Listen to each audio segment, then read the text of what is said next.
Hello guys, episode 5 of the India Youth Rebuild. I'm trying to put a bit more enthusiasm in my voice because I listen to my videos and I sound like I'm bloody depressed, which I'm not. I just have a horrendous monotone voice. We're trying to get through this rebuild. It's taking a bit of time. I do apologise. We're in 2044, so we're 22 years into the rebuild. We've had a couple of players who have really come through. Our team's really starting to progress now. Going through the players now, I hit Adakari. Again, apologise for the pronunciation of some of these players. Manuel Raz, one that we showed you in the previous episode. He's actually gone to Union Berlin. He's worth quite a bit of money. He's improved a lot. Angelo Naik and Harsh Mandal are actually still our top players though, which has been the case for a while. But as you can see, we've got quite a few decent players. We've got Ronaldo Menezes, we've got Manuel Rai, Mohit Edakari, who are all good players with decent potential. We've got James Singh. I'm wondering why it stopped. Oh, no. Apologies. I've just a bit confused why nothing was moving. But yeah, again, going through some of the players, you've got James Singh there. A lot of these players have actually gone to Europe as well, which will help them.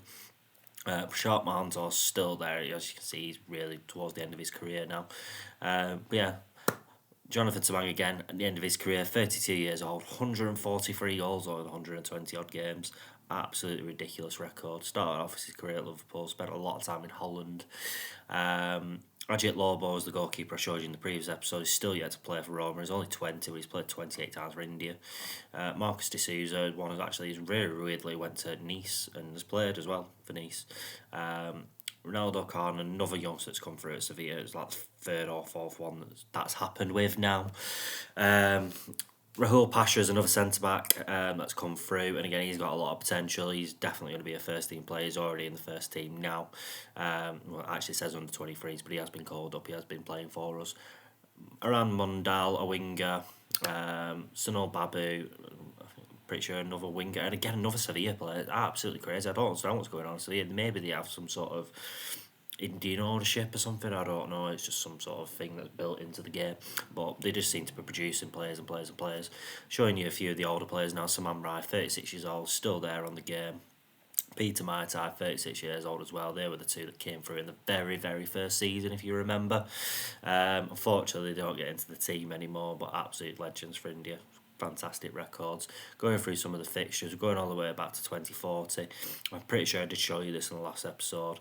But yeah, we were in the qualifying stages. Unfortunately, we, as you can see there, we just didn't have the best 2041. Lost a lot of games, lost a lot of the qualifiers, and I don't know if I show you, but I'm pretty sure you can gather that I did not qualify. Playing a couple of friendlies, starting to play against probably, if you know what I mean, step up in quality in terms of teams. Norway, for example. Yeah, Asian Cup group, something that we've not really progressed that far in, not past really the group stages, I don't think. Got all the way through to the semi final, only losing to China 1-0. So it shows the progress of this team, like they are improving like a massive amount at the moment. With our team compared to what we were at the start, you know, I mean, current ability wise, I don't even think we had anyone over 100 current ability. We've now got a full team of players over 110. We've got a couple over 120 current ability. And that's showing in our results now as well, finally. Drawing against a team like Iceland, only losing narrowly against Nigeria and Finland. Progressing in the Asian Cup. And yeah, winning every single game in qualifying now for the World Cup qualifiers. We, what you know, what I mean, one of the highest ranked teams in there now. Manuel Rai, as you can see there, centre back, is worth a lot of money. And yeah, he's progressing so much, and he's got so much more room to improve as well. And now he's playing, you know what I mean, for a decent sized team. Hopefully, he'll get an even bigger move at some point, and he'll just keep on going and going and going. If he gets to 160, 170 current ability, you know what I mean, we'll be laughing. We actually beat Ivory Coast 3-1 in a friendly as well, who were rated, I think, 15th, 16th there. Even though it looked like we were smashing the Asian Cup qualifiers, we only just won the group, but we did qualify. That's the group for the next qualifying stage. Looking at some of the teams that are in there, like I said, Kuwait 89th in the world, UAE 43rd, Iran very high up, so one of the top teams, Australia top team there. But against Syria 63rd, I'd fancy my chances finishing that top three, maybe behind Australia and Iran. especially with the team that we've got now. I feel like our team has just improved so much more over these last 4, 5, 6 years. Well, probably in the last 10 years. But some sad news: 35 years old, Harsh Mandel has retired. Had a fantastic career, playing for a lot of actual top teams. He finished his career at FC Cologne in Germany, playing 58 times. Shame he didn't make that move earlier, really, because I think he would. He never really realised his full potential. He got to maybe 130 current ability at his peak, but he had potential to go beyond that, 160 odd. I think his current ability was, and yeah. It just didn't happen, did it? You know what I mean? He did improve. It was those couple of years where he was at Porto and Celtic. He wasn't getting any game time, and then it's all happening now. Jonathan Tamangi's also announced his intentions to retire. Absolute legend for India. The amount of goals he has scored has been absolutely ridiculous. I mean, he'll be up there with Ronaldo and is it Ali Dia, the other striker who scored all those goals, 149 goals for India over the years. And again, look at some of the friendlies. We only just lost against Brazil, 2-1, absolutely mental. And as I was hoping, we did manage to finish in that top three, so we are in absolute prime stage for the World Cup. We are going to be in the next World Cup at 2046. The group that have been drawn, France and Senegal, very tough, but looking at some of the friendlies that we played recently, I actually think we could, you know what I mean, maybe get a win against Senegal, and again, that was get us into the next round. And then who knows? We have got, you know what I mean, look at the players we've got now. We've got a couple of players at 130, 140 current ability. We've still got Anglo Knight there, who's one of the, you know what I mean, the experienced ones that are captain. Rahul Pasha's one that's now come through. Showed you know what I mean, a few minutes ago, he was one that had a lot of potential. He's 180 potential, but he's just growing lots and lots and lots. Mohit Adekari. Also there as a striker, he's replacing Jonathan Tamang and can't even remember what the other Ram Pereira. I think Ram Pereira is still about actually somewhere. Jonathan Tamang is still there actually as well. Yeah, speak of Ram Pereira, there he is. Again, he's been an absolute legend for us, but he is getting on, 31 years old. He's still there. Yeah, it's all about the youth now. We're trying to bring, you know what I mean, these other players through, and really, really hoping that we can actually get a run at the World Cup.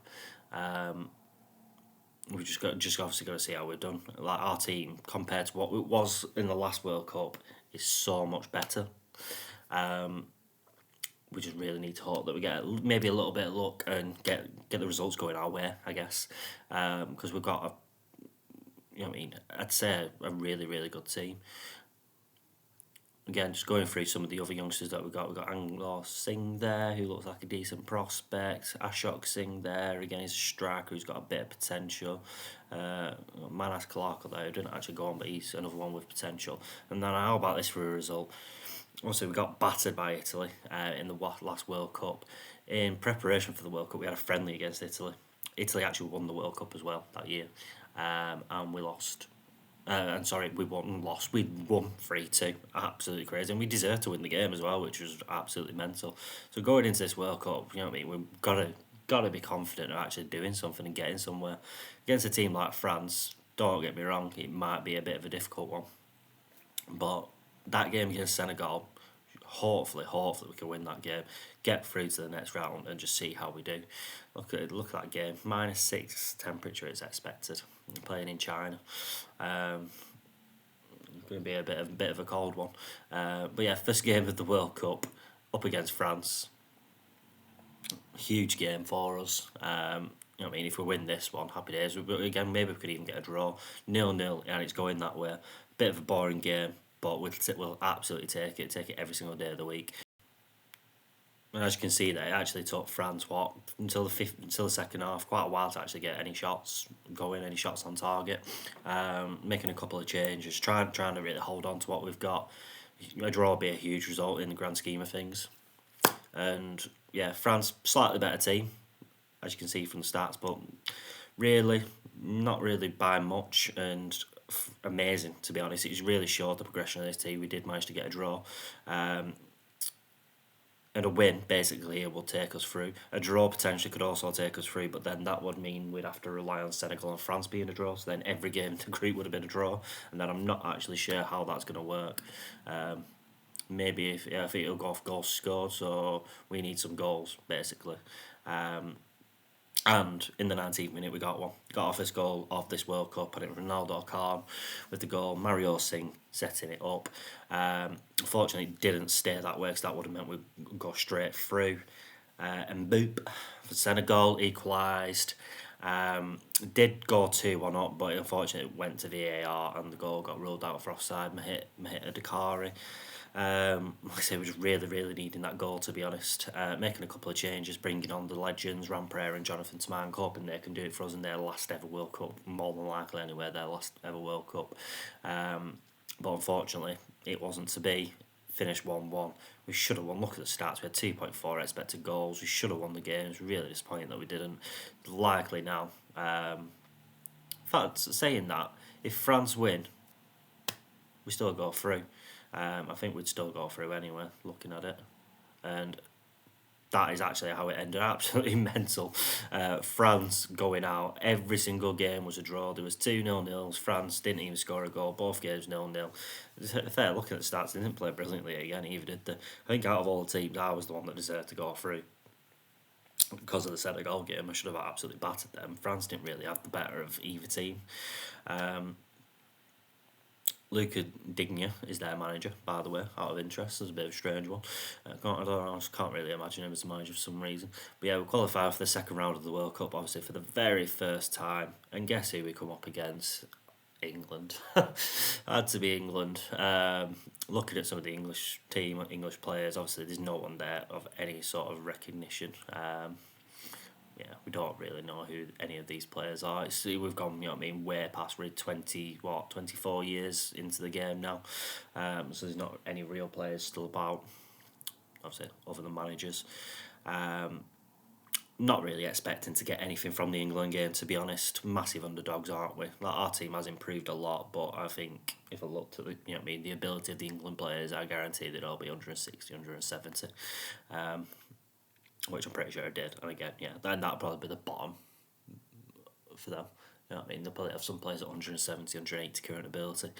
But obviously, the main thing for me is just let's see how far we can take it. Let's see how much of a competitive game we can give England.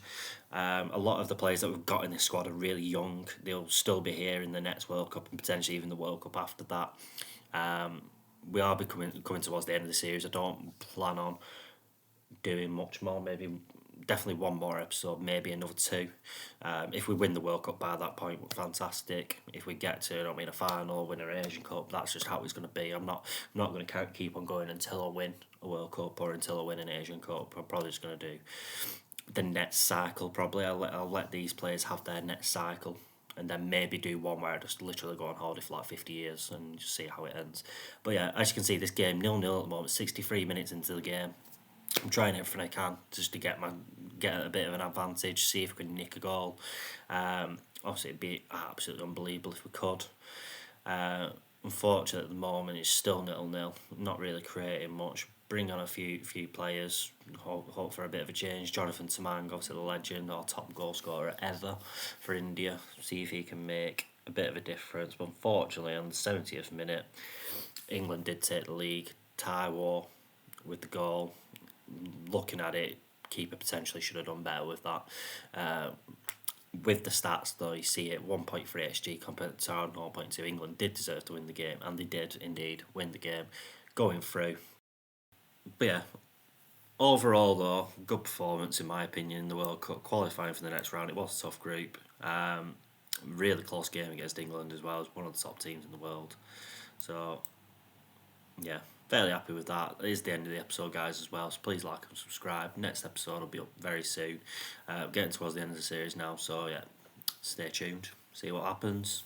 Peace.